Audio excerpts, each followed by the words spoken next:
Assalamualaikum warahmatullahi wabarakatuh. Selamat siang rekan-rekan semua. Selamat datang di podcast aktualisasi ASN berakhlak. Pada kesempatan kali ini kita akan membahas salah satu tokoh nasional Indonesia, yaitu Prof. Dr. Insinyur Haji Baharudin Yusuf Habibie atau biasa dikenal dengan B.J. Habibie, yang merupakan Presiden RI ketiga yang berkaitan dengan nilai-nilai berakhlak. Apakah kepemimpinan beliau masih relevan dijadikan contoh bagi ASN saat ini, atau ada juga sisi kebijakan beliau yang menuai perdebatan? Mari kita bahas bersama. Bisa dimulai dengan Mas Dio untuk mengemukakan pendapatnya terlebih dahulu untuk mempersingkat waktu, tempat dan waktu dipersilahkan. Terima kasih kepada moderator sudah memberikan waktu kepada saya. Menurut saya, B.J. Habibie adalah salah satu tokoh paling inspiratif dalam sejarah Indonesia. Beliau sangat mencerminkan nilai kompeten dalam berakhlak. Beliau berhasil membuktikan bahwa anak bangsa mampu menguasai teknologi penerbangan di saat banyak negara berkembang masih bergantung pada negara maju. Sedangkan Habibie justru berani membangun industri pesawat Indonesia melalui IPTN. Oke, baik. Apakah bisa dijelaskan lebih detail lagi, Mas Dio? Mungkin dari gagasan pendukung dari pendapat Mas Dio tadi. Tentu saja, salah satu bukti nyatanya adalah proyek pesawat N250. Saat itu, banyak pihak meragukan Indonesia bisa membuat pesawat sendiri. Tetapi, Habibie membuktikan bahwa Indonesia mampu. Dan menurut saya, banyak sekali nilai-nilai berakhlak yang terdapat di dalam B.J. Habibie. Yang pertama, yaitu kompeten, karena beliau sangat ahli di bidang teknologi. Yang kedua, loyal, karena ilmunya digunakan untuk Indonesia. Yang ketiga, adaptif. Beliau membawa inovasi modern. Yang keempat, kolaboratif. Karena proyek besar ini melibatkan banyak ahli dan kerjasama internasional.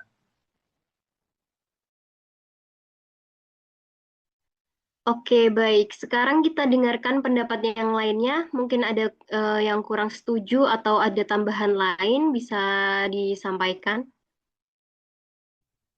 Mohon izin moderator, sedikit sanggahan kalau menurut saya memang Habibie adalah orang cerdas, tapi tidak semua kebijakannya efektif untuk kondisi Indonesia saat itu. Contohnya proyek N250 tadi, proyek tersebut membutuhkan biaya yang sangat besar.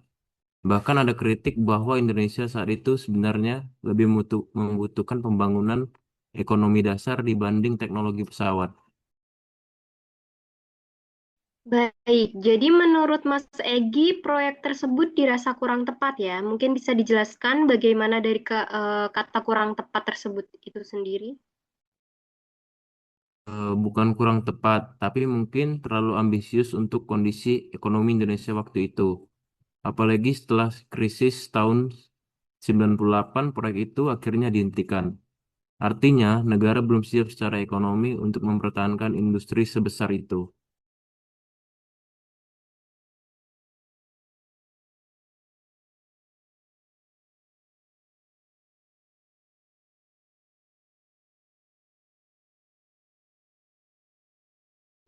Bolehkah saya memberikan pendapat lain? Menurut saya, Silakan. justru karena ada orang seperti Habibie, Indonesia mempunyai mimpi yang sangat besar. Izin moderator, izin memberikan tanggapan. Saya setuju soal mimpi besar, tetapi pemimpin juga harus mempertimbangkan prioritas kebutuhan masyarakat yang lain. Mohon izin. Wah, menarik sekali ya. Di sini kita dapat menyimpulkan beberapa dari sudut pandang dari rekan-rekan sekalian. Sekarang kita masuk ke pembahasan hubungan dengan nilai berakhlak dulu ya. Apakah Habibie benar-benar mencerminkan ASN ideal atau tidak? Izin Tempat moderator, dan waktu dipersilahkan untuk rekan-rekan. kalau menurut saya sih iya. Meskipun tidak semua kebijakannya sempurna, karena nilai berakhlak bukan berarti seseorang harus selalu berhasil, tetapi bagaimana seorang bekerja dengan integritas, ilmu, dan niat untuk bangsa. Oke, bisa dijelaskan nilai apa saja yang terlihat menurut Mas Bagus? Kalau menurut saya ada beberapa nilai. Yang pertama, kompeten. Habibie dikenal dengan sebagai orang yang pintar dan terus belajar. Beliau bahkan menjadi ahli pesawat di Jerman sebelum kembali ke Indonesia. Untuk yang kedua ada loyal. Beliau juga sebenarnya bisa hidup dengan nyaman di luar negeri, tetapi beliau memilih pulang dan mengabdi untuk pembangunan Indonesia. Yang ketiga ada adaptif. Beliau membawa perkembangan teknologi modern ke Indonesia. Dan yang keempat, ada kolaboratif. Beliau bekerja sama dengan banyak ilmuwan dan tenaga ahli. Dan menurut saya, nilai paling kuat adalah semangat pengabdian beliau kepada negara karena rela berkorban untuk kembali ke Indonesia. Baik, bagus sekali. Mohon maaf untuk sedikit menambahkan ini informasi yang beredar, yaitu ada juga yang mengatakan bahwa kepemimpinan B.J. Habibie terlalu fokus pada teknologi dibandingkan kebutuhan masyarakat kecil. Bagaimana tanggapannya dengan statement tersebut? Kepada rekan-rekan dipersilakan untuk menanggapi. Mohon izin moderator menanggapi. Itu memang salah satu kritik terbesar. Banyak masyarakat waktu itu masih kesulitan ekonomi, tetapi negara mengeluarkan biaya besar untuk industri pesawat. Izin menambahkan moderator. Izin, tapi kita juga harus melihat dampak jangka panjang. Kalau Indonesia itu tidak pernah mulai, kapan kita bisa maju? Negara maju juga berkembang karena investasi teknologi. Betul, tapi kondisi ekonomi Indonesia waktu itu berbeda. Kalau menurut saya sih keduanya benar. Habibie punya visi yang besar, tetapi kondisi negara saat itu memang sedikit sulit. Namun dari sisi nilai ASN, keberanian beliau dalam membawa inovasi tetap patut kita hargai. Oke, sekarang kalau dikaitkan dengan ASN masa kini, apakah yang bisa dipelajari dari B.J. Habibie menurut kalian? Izin moderator, kalau menurut saya ASN harus terus belajar dan meningkatkan kompetensi mereka. Mohon izin kalau menurut saya pribadi, ASN juga harus mampu menyesuaikan kebijakan dengan kondisi masyarakat sekarang. Dan kalau menurut saya sendiri, ASN harus bekerja bukan hanya demi jabatan, tetapi demi kemajuan bangsa. Mohon izin, kalau menurut saya pribadi dari perdebatan hari ini, kita pelajari bahwa setiap pemimpin pasti memiliki kelebihan dan kekurangan. Namun sosok B.J. Habibie tetap menjadi inspirasi bangsa karena semangat belajar, inovasi, dan kecintaannya terhadap Indonesia. Sebagai ASN, kita harus meneladani sikap kompeten, loyal, adaptif, dan kolaboratif dalam kehidupan sehari-hari. Karena ASN yang baik bukan hanya bekerja untuk diri sendiri, tetapi juga mengabdi untuk masyarakat dan bangsa Indonesia. Baik, teman-teman, setelah kita membahas sosok B.J. Habibie, sekarang kita akan membahas sedikit nih salah satu kasus yang pernah menjadi berita nasional, bahkan internasional, yaitu proyek pesawat N250 Indonesia. Kasus ini cukup menarik karena dianggap sebagai simbol kemajuan teknologi Indonesia ya, tetapi juga menimbulkan banyak perdebatan pada masa krisis ekonomi pada tahun 1998. Untuk tempat dan waktu dipersilahkan bagi teman-teman nih yang ingin menanggapi. Izin moderator, menurut saya proyek N250 adalah bukti nyata bahwa B.J. Habibie merupakan sosok yang sangat kompeten. Saat banyak negara berkembang belum mampu membuat pesawat sendiri, Indonesia justru berhasil menciptakan pesawat karya anak bangsa melalui IPTN atau sekarang Dirgantara Indonesia. Bahkan saat penerbangan perdana N250 tahun 1995, berita tersebut menjadi perhatian dunia internasional.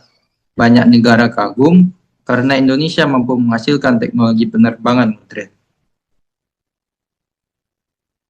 Oke, baik. Berarti saat itu Indonesia dianggap mengalami kemajuan besar ya di bidang teknologi. Betul begitu, Mas Dio? Betul sekali. Habibie ingin membuktikan bahwa Indonesia tidak boleh terus bergantung kepada negara lain. Beliau ingin Indonesia menjadi negara yang maju dalam ilmu pengetahuan dan teknologi. Mohon izin menanggapi, tapi di sisi lain proyek ini juga menuai kritik besar dari masyarakat dan pengamat ekonomi, karena proyek N250 membutuhkan biaya yang sangat besar. Ketika krisis moneter tahun 98 terjadi, kondisi ekonomi Indonesia sedang sangat sulit. Banyak masyarakat kehilangan pekerjaan, harga kebutuhan naik, dan negara mengalami tekanan ekonomi yang besar.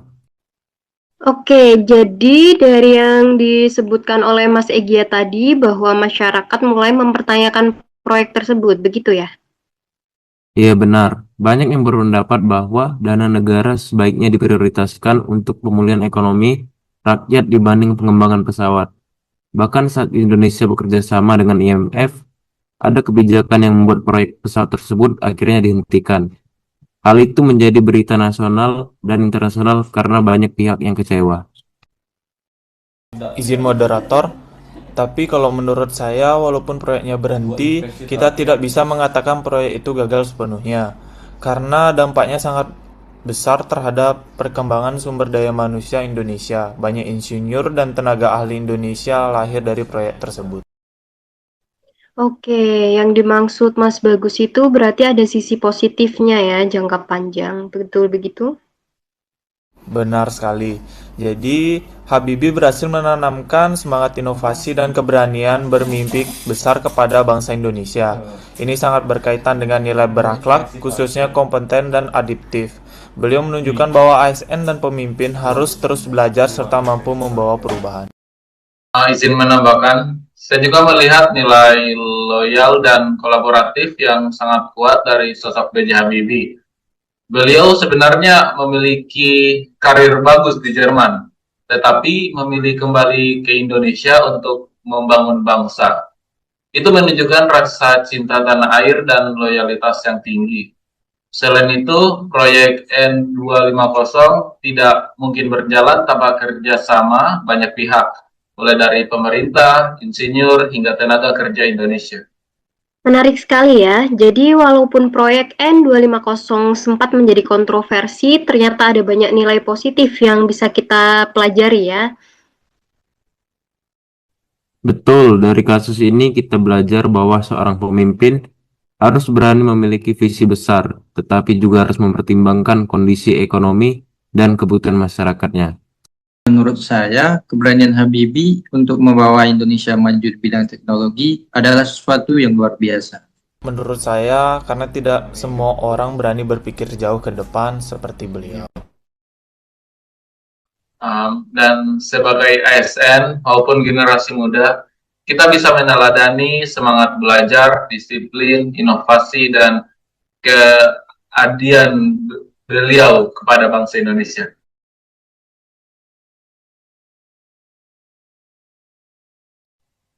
Oke, dari pembahasan kasus N250 ini, kita dapat memahami bahwa nilai-nilai berakhlak seperti kompeten, loyal, adaptif, dan kolaboratif sangat penting diterapkan dalam kehidupan kerja maupun pelayanan publik ya. Sosok B.J. Habibie sendiri mengajarkan bahwa kemajuan bangsa dapat dicapai melalui ilmu pengetahuan, kerja keras, dan dedikasi untuk Indonesia. Saya kira cukup. Terima kasih kepada seluruh narasumber atas waktunya untuk hadir dan berkenan untuk menyuarakan pendapat dan aspirasinya dalam podcast hari ini. Mari kita tutup dengan salam. Sampai jumpa di kesempatan berikutnya. Terima kasih. Wassalamualaikum warahmatullahi wabarakatuh. Waalaikumsalam. Waalaikumsalam warahmatullahi Terima kasih, Mbak. wabarakatuh.